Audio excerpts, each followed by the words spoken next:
Hello and welcome back to another episode with your chaotic witchy mama. I'm your host, Haley. Today we will be talking about how my witchcraft and pagan practices has shifted and changed over the course of the years. For nothing is stagnant and nothing stays the same. With that said, this is basically my story on how I got started with witchcraft and how it's morphed into other things, or how it kind of started as other things, but then morphed into witchcraft. It's quite interesting. So for me, ultimately, it was about herbalism. I started looking into herbalism and herbal remedies and preventative measures and salves and all that, like healthcare, skincare, like homeopathic, herbal stuff. You know, basically just trying to get healthy, stay healthy, all on my own with the power of me and the world around me, and not the money and power of the doctors and pharmaceutical companies. Not that they don't have a time and place, because, I mean, if I break a bone, you best believe I'm going to go see a doctor and be like, hey, I need a cast. Please set this, But in general, I personally don't want to take pills all day for the rest of my life for a symptom that isn't the root issue. So I started by looking into homeopathic and herbal cures and remedies. And I started to see how that historically tied into witchcraft and healers and wise men. How they had all of these different names, but ultimately came back to the spiritual and healing practices that work together. Which adds to yet another thing that I feel like I've already said quite a bit: magical and mundane. They are not separate. I love combining magical and mundane things together. That's why I do my practice the way that I do. That's why it's morphed the way that it is morphed.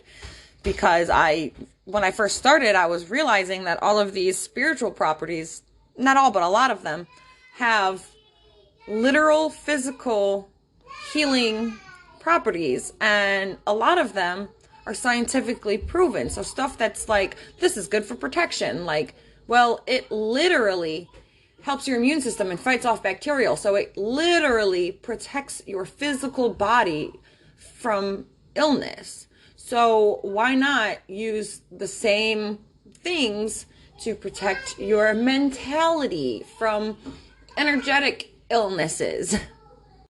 So then, after herbalism and all the herbal remedies and tinctures and salves, and learning all about how to combine herbs and plants from mundane to magical, that's really what I kind of was doing. I was just making the mundane stuff I was already using and already doing, and being mindful about how magical it is, and being mindful about its magical properties, and actively choosing a specific tea due to its herbal properties, instead of just because I like the taste of this one. Like I would choose my sage and echinacea flower tea when I need a little physical and spiritual protection, because echinacea and sage both have antifungal, antimicrobial, anti-inflammation type properties. So it is good for your body. It's good for your immune system. And they both also have spiritual protection properties. And then I would start drinking like my chamomile and lavender when I needed to chill the F out. I needed to calm down, if my anxiety was starting to hit, if I was thirsty for something yummy and I didn't want coffee anymore. Chamomile and lavender are my non-caffeine teas, like my favorite non-caffeinated tea. Chamomile and lavender I grow in my yard. I grow the sage in my yard. I grow the echinacea in my yard, which is just another set of magical layers because I'm bonding with them as they grow. I'm watering them and then fueling them, helping them grow. And then they in turn help my soul. They help me with my magical and mundane practices. They help me after I've helped them grow. So it's like a relationship. And ever since I started working with plants that I started growing, I also feel like the magic in my tea just hits harder. It hits differently, if that makes sense. Don't get me wrong. When I first started, I was all for just buying it. Just go buy some chamomile. Go buy some mint. Oh, I grow mint too. Whew. Anyway, I would just go buy the tea and it's fine. And it is. It really is. But for me personally, I love the bond, the relationship of give and take. And it's not just, I'm not just taking something that someone else dealt with or a mass factory dealt with. We did it together. We're doing it together. Like we're friends. Is that weird? Whatever. I don't care. Witches, specifically plant witches, herbal witches, kitchen witches. Y'all know. You know. Anyway, after getting into herbs and learning all about that and getting a comfortable relationship and practice and doing all of the herbal witchy stuff, I then kind of shifted into crystals and Reiki and rocks and sacred geometry, the tree of life, all of that kind of stuff was like my second stage of witchcraft, for me anyway. I don't know if you guys think there's like stages or levels to it. I do. I mean, you always see and hear baby witch, beginner witch, but I don't see enough about like the levels of witchcraft. There's beginner witch, there's intermediate witch, and once you get to like intermediate witch is kind of where I think I'm at. I just like I have a little bit of knowledge about a lot of things, but I am no expert witch at anything. There's nothing that I am an expertise in. But that's the ADHD in me, I think. That kind of just makes me like a jack of all trades. I have this trait where I have this trait where I think I can do anything at least half decently. And if it's at least half decently, it's good enough. So, I don't know. I call it the good enough gene. And let's just say me and this good enough gene, we get things done. Anyway, so after dealing with herbalism, I got super into crystals and Reiki, and I spent a tedious amounts of time researching and writing down stuff about crystals. I then spent some money and bought like 5 pounds of raw crystals. And when I got it, I spent a bunch of time cleaning and organizing them all by color and size. And then I spent a bunch of time trying to identify them all. And then after identifying them all to the best of my ability, I spent a bunch of time researching the crystals that I've already researched, like again, to touch up on my knowledge. And then I started researching all these new ones that I thought I was coming across. And it was so much fun. Excuse me, I just realized that my voice sounds a little funny right now. I'm kind of losing my voice. I'm sorry. Please cope with me with that. But getting into like the crystals and the vibrations that they, emit and what they're all associated with, put me down like Reiki and chakras. And so then I'm down a path figuring out about Reiki and chakras and color magic and vibrational energy. And it was great.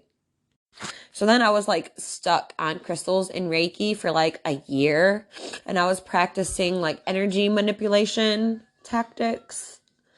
So, which I now looking back, I wish this was the first thing I started doing and not like the third thing I started doing, but like energy manipulation. You have to be able to focus and direct your energy and be able to draw upon the energy of the crystals that we're talking about and or the herbs that we're talking about, right? Or the earth. You go outside and put your feet down, and the whole grounding meditation thing that everyone talks to. You're supposed to not just like, ground in the sense of, oh, my feet are on the ground, so I'm grounding, but you're supposed to also be able to pull energy up from the ground and push leftover energy back down into the ground and be able to like stabilize yourself and your energy. So if you need more energy, you can pull it up from earth. And if you get too much and like you're rising your energy and you end up with too much energy,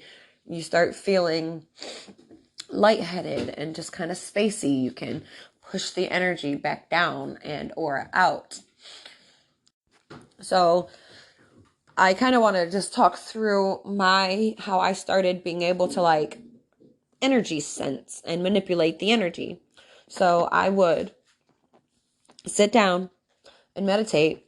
And I hate the term visualization because it didn't stick with me for a while. I don't know that I was visualizing and seeing in my mind's eye very well. I like the term imagine. So I was imagining that I could feel and sense the energy. I would imagine the energy moving through the soles of my feet, up my ankles, through my calves and knees and thighs, and then up my spine. And then I would feel it with my breath. Like I would take a breath in, and at the same time, I'm imagining all of the energy flowing up through me to the top of my head.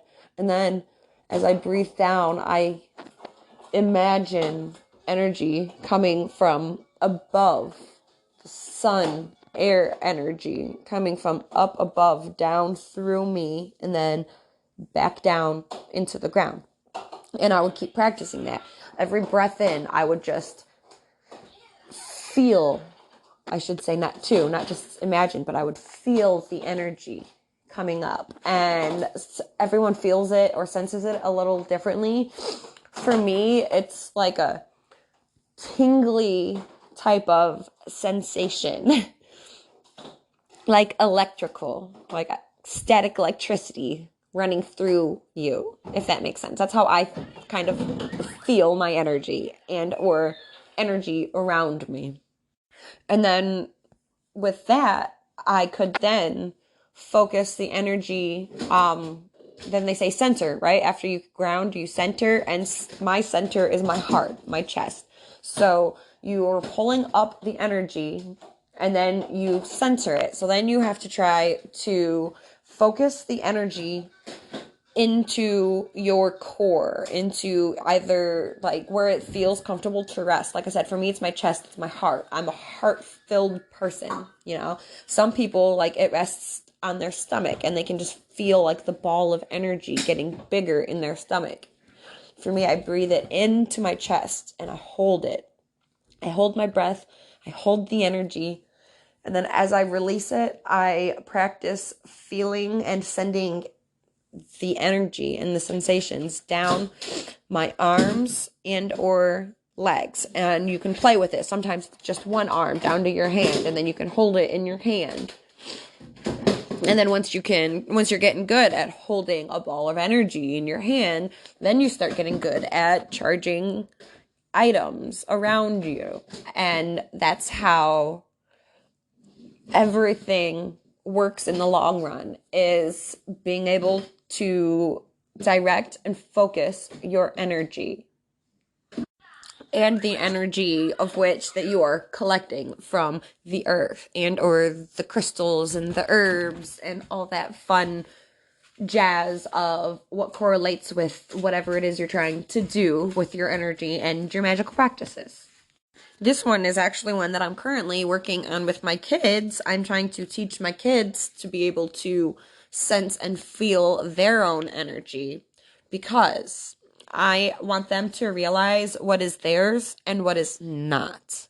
Because I can already tell that I'm raising at least one of my three is definitely an empath, and she can feel the energy around her, and she acts out the energy that she's feeling around her. And I'm trying really hard to work on breath work and sensory calming things with me and my kids right now because, feeling energy is hard when it's not yours and you don't know how to separate them, especially when you're young. And kids are prone to their parents' energies. So whether we voice it or not, they know if we're having a bad day, and then they have a bad day too. And as much as we try to protect our kids from our own bad days and our own bad energies, we also just kind of have to give them the tools to learn how to protect themselves from their surroundings as well.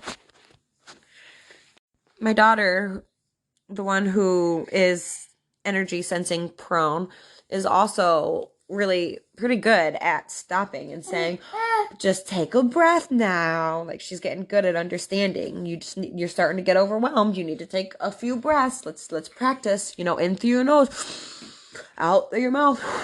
And then you do it super exaggerated and fun with the kids. I always make super squishy faces and exaggerate my nose when I breathe in and through my nose. And I always stick my lips out super far and push my breath out really hard with my mouth to exaggerate that, to just kind of make it fun. And, if you're trying to take those breaths, especially for kids, if you make it fun, it's easier to get them to do it. Because sit down and take a breath. Just take a breath. It doesn't work like that for kids. You can't just tell your kids to go take a breath. So I enact it out for them, and sometimes they join me, sometimes they don't, but either way, they're seeing me act the way that I am hoping for them to start acting. And like I said, sometimes it works, sometimes it doesn't. And if it doesn't, fine, whatever. Nobody's perfect. It doesn't always have to work. But on those times that it does work, it is so rewarding to see your littles stopping themselves from having a fit to sit down and take a few deep breaths. It is so rewarding. So then last, we are basically where I'm at now, where my practice is mostly DIY crafty stuff for the house, for me, for the kids. So I hand make a lot of my cleaning products, my laundry soap, my dish soap, my shampoo, my kids' shampoos, the body wash. I hand make the diaper rash cream for the kids' butts. I've handmade antifungal cream that has worked on those toe fungus infections. I've gotten rid of toe fungus with my antifungal and ringworm with the antifungal. I've never seen a diaper rash I couldn't get rid of with my own personal homemade diaper rash cream. And with that said, and all the magic and the energy sensing that I was just talking about, and knowing about the herbs and the crystals, and I incorporate all of this into what I'm making. I make a lot of spell oils that I use in these ingredients. I also just think of the healing and protection properties of the ingredients while I'm putting them together, as well as what I want them to do. So, as I'm mixing up my homemade antifungal cream for the family, I'm thanking it. I use gratitude and my own personal energy. I'm thanking it for the healing properties. And I'm focusing the energy of I am healed into it. I am healthy into it. Say if when I was making eucalyptus oil, I would focus on being protected and healthy while I'm using the eucalyptus and putting it in the oil, or while I'm putting the oil over the eucalyptus, I should say. And like if I'm using like chamomile and lavender, I would think about the calming effects that I want them to be imbued into the oils, like if I'm using chamomile and lavender, I say, thank you for helping me calm down. Thank you for resetting. Thank you for your calming, gentle energies. And everything I just said, like the words that I use, that's not always true. I make it up as I go. Some people have written spells. I have a few written spells that I actually really like to use. But when I'm like hand making stuff, I don't have anything that I like specifically say. I just kind of feel the energy and focus it all into what I'm trying to do, if that makes sense. Then the oil sits for 8 weeks.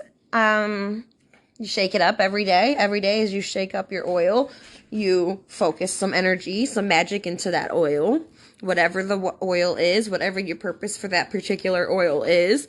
Like I said, my eucalyptus is my healing oil. My lavender is my calming and hair growth oil. My chamomile oil is also calming, and that's like my reset spell oil. So is eucalyptus. Listen, y'all, I don't know if you know this, but eucalyptus is like my favorite scent in the whole world. And I have a eucalyptus tree. So in the winter, it sits in my office by my desk and all my witchy stuff. And in the summer, it's outside. It sits outside because it's tropical, but it can't live out there in the winter. So it comes in and I get to hang out with it and I love it. But eucalyptus is like my favorite smell in the whole world. I don't know why that matters. I just wanted to give you that tidbit of information. I use clove oil a lot, actually, which is basically just cloves and olive oil that I mixed and let sit for 8 weeks. Like I just said, you shake it up. That I use mostly for teething for my kids. Clove oil is really good for oral hygiene. It has a really, really strong numbing effect. If you didn't know, y'all need to get some cloves in your oral hygiene. Like if you have a toothache, you can just like take a couple little pieces of clove and chew on them and your whole mouth will instantly be numb. Like the oral gel effect. Except it's natural and good for you. So anyway, I use this clove oil and it's in a little dropper and I give it to my kids when I think their teeth are hurting, or I give it to them. That's my first line of defense for if they're running a temperature or a fever, because I don't believe in Tylenol. I don't give my kids Tylenol. They've maybe had Tylenol like 2 or 3 times in their whole life. And my youngest has never had Tylenol yet. No, we had Motrin a couple times, but definitely no Tylenol. Even the Motrin's rare. We tell them that it's mommy's medicine. We say, here, you want some mommy's medicine? Or clove oil. My daughter understands what clove oil is, but when we first started introducing it, it was mommy's medicine. Mommy made this medicine. You want some mommy's medicine? And of course they do. They love anything that I made and that daddy made. For some reason, we say, mommy made it, daddy made it, or grandma. They love their grandma. Grandma did it. Grandma brought it over, and they're instantly like, ooh, okay. That's how you convince kids to do what, take medicines, For us, mommy made it, grandma did it, grandma brought it over, ooh, and they're like, grandma, okay, like mommy's medicine, okay. I don't know. But that's a lot of what I do now. I am sort of like a earth witch these days, hearthcraft, where most of my practice is home-based. I do a lot of protection spells and wards for my house, for my kids, a lot of preventative things, and all the DIY stuff, because, reuse, recycle every single thing that you can and figure out a way to use it. We use orange peels and water to make basically this super good smelling orange, like vinegar type base thing. You use the orange peels, the water, and sugar. I forgot to say that, sugar. And then like the sugar eats the yeast, and then it starts to like ferment, and then it's basically vinegar. So it's like orange vinegar, like kind of like apple cider vinegar. Everyone knows what apple cider vinegar is, right? So it's basically the same thing, except with orange scraps instead of apple scraps. We've made homemade apple cider vinegar too, by the way. Stuff. So that's a huge part of what I do now is just DIY everything. Add some love and intentions and or protections to whatever it is that I'm doing. And I always try to go back to the basics of energy work and energy manipulation because like I said at one point earlier, I wish that that's what I had started with. There was a couple years where I did lots of spells that I don't think were done very well. My intentions were there, but I wasn't good at the actual energy sensing and energy directing and all of that. So, I mean, it was all trial and error. Now I know better. Now I can feel and understand the difference. And that's something that I very strongly encourage anybody who has never really done like energy work. Look into specifically energy work, how to sense energy, how to feel energy, how to direct energy. It is, at least in my opinion, for me, in my practice, one of the most important things. And it's like the most basic thing. It's the first thing you should know. But it's also, it comes naturally to some people, but for me, it was kind of hard at first.